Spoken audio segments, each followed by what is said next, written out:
Hello kapatid, magandang araw, umaga, gabi sa iyo dyan. Patuloy ka pagpalain ng ating Panginoon. I-share ko lang yung salita ng Panginoon sa Hebrews 13:5 that He will never leave us nor forsake us.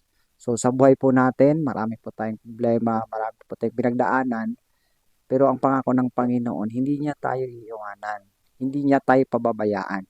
So kailangan lang tayong lumapit sa Kanya, laging manalangin. Sa pagising pa lang natin sa umaga, kailangan unahin natin ang Panginoon. Tayo'y magbasa ng Kanyang salita, mag-quiet time, devotion. Yun po ang dapat natin gawin bilang Kristiyano.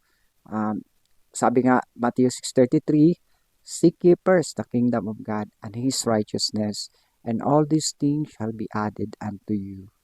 Kaya kapatid, ang Diyos natin ay nandyan lang lagi. Akala natin minsan parang ang layo na ng Panginoon. Bakit naranasan natin itong ganitong problema na dati nung hindi pa tayo naging Kristiyano ay parang relax lang ang buhay. Pero nung nakilala natin ang ating Panginoon, parang nararamdaman na natin yung mga problema.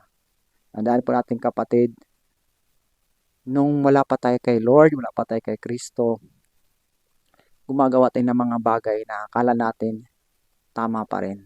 Pero marami po tayong nagagawa na hindi kalooban ng ating Panginoon. Kaya, nung umalis tayo sa mundo, sa gawa ng mundo, tayo na po ang target ng kaaway. Inaalaw ng Lord na nakakaranas tayo ng problema at trial sa buhay natin para lagi natin siyang lapitan. Lagi tayong manalangin, lagi natin kausapin ang Diyos. Dahil wala po tayong pag-asa sa mundong ito kung wala ang Panginoon. Kaya lumapit tayo lagi sa Kanya. At ang promise niya sa atin, we are always victorious. Kaya sabi niya, the battle is not yours. It's mine, sabi ng Panginoon. Kaya ang mga problema natin, ibigay natin sa ating Lord.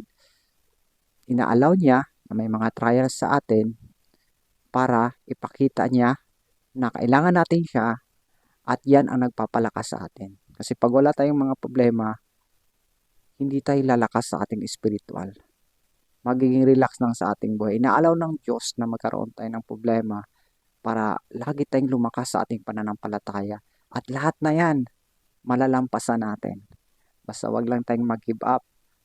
Amen? So, salamat sa pakikinig ng salita na ito. I pray na ikaw ay patuloy ng pagpalain ng Panginoon. Thank you. Kindly share this video to all our friends na nangailangan din sa encouragement na to. God bless kapatid.